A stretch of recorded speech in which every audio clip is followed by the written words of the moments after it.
Last night, my son Casper had a dream about a monster under the bed, and as a responsible parent, I immediately knew what movie to show him next. It's about a mother who secretly wishes her child didn't exist. Fair, and that's what makes our next film one of the most disturbing films ever made. Casper, the monster didn't scare you, right? Today on Casper at the Movies, we're diving into one of the most chilling bedtime stories ever. A horror film that isn't really about a boogeyman. It's about what happens when you can't escape what's inside your own head. Step into the unsettling world of psychological folk horror with us as we explore one of the most haunting films of the 2010s.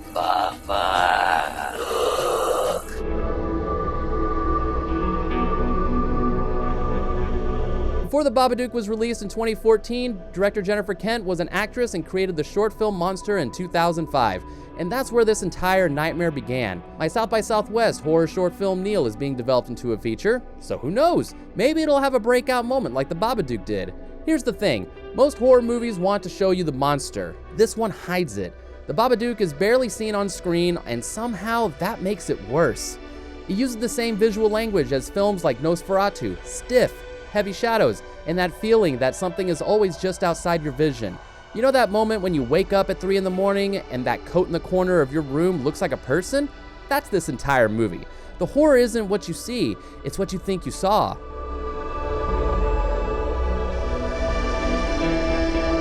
At its core, this is a story about Amelia, a single mother raising her son Samuel after her husband Oscar died the day he was born. And here's where the movie gets uncomfortable. She loves her son, but she also resents him. His birthday is the same day her husband died, so every celebration is also a reminder of loss. And the film never says it outright, but it implies something darker. If Samuel was never born, Oscar would still be alive. That's not a thought most people want to admit. But this film lives in those thoughts. At first, Samuel feels like the problem. He screams, he lashes out, he builds weapons at school, just absolute chaotic energy. When the monster comes, I'm gonna do this. Please don't. Casper, you'd never do that, right? But here's the twist. Samuel isn't the problem. He's a reflection. He mirrors Amelia's stress, her anger, her instability. He externalizes everything she's trying to suppress, which is why the more she loses control, the worse he gets. They're not fighting each other, they're feeding each other. And that's where everything starts to click. Everything in this movie is symbolic. The house? That's her mind. Dark, suffocating, decaying, no warmth, no color, just shadows and empty space. There's always a missing spot next to her, on the couch, in bed, like someone should be there, but isn't. And the basement? That's where she buries everything. Her husband's belongings, her trauma, her grief, and eventually, the Babadook. The moment the pop-up book appears, everything changes, because the Babadook doesn't just exist, it predicts. Everything in the book starts happening, and when Amelia tries to destroy it, it comes back, torn up, burned, doesn't matter, because you can't destroy it. Why? Because it's not real, not physically at least. The Babadook is grief, guilt, exhaustion, and rage. And once you acknowledge those things, you can't acknowledge them. Eventually, Amelia snaps. And this is where the film genuinely becomes hard to watch. I just want to smash your head against a brick wall until your fucking brains pop out. She stops feeding Samuel, cuts off communication, and becomes abusive. And then she kills the dog! That moment is important because it's the point of no return. The moment where the Babadook isn't haunting her anymore. It is her. There's even a visual callback to Psycho here because Amelia becomes something else entirely. In most horror movies, this is where the monster is defeated.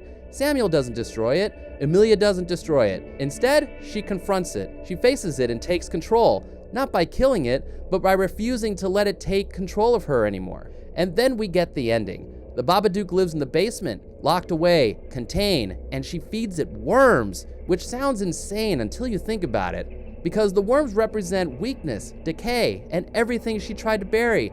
She's not destroying her pain, she's managing it, containing it, living with it, because that's the truth the movie leaves you with. You don't get over grief, you carry it, and this is why the Babadook works. It's not about a monster, it's about the fear of losing control of your life, your mind, your identity. It's closer to something like The Exorcist, where the horror isn't the demon, it's what it does to a family.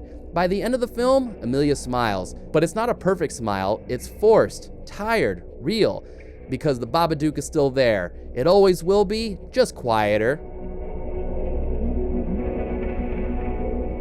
If you enjoyed this breakdown, don't ignore it. Hit subscribe, because if we're in your feed, you can't get rid of us. And remember, if it's in a word or it's in a look, you can't get rid of the Babadook. Okay, Casper, back in the basement.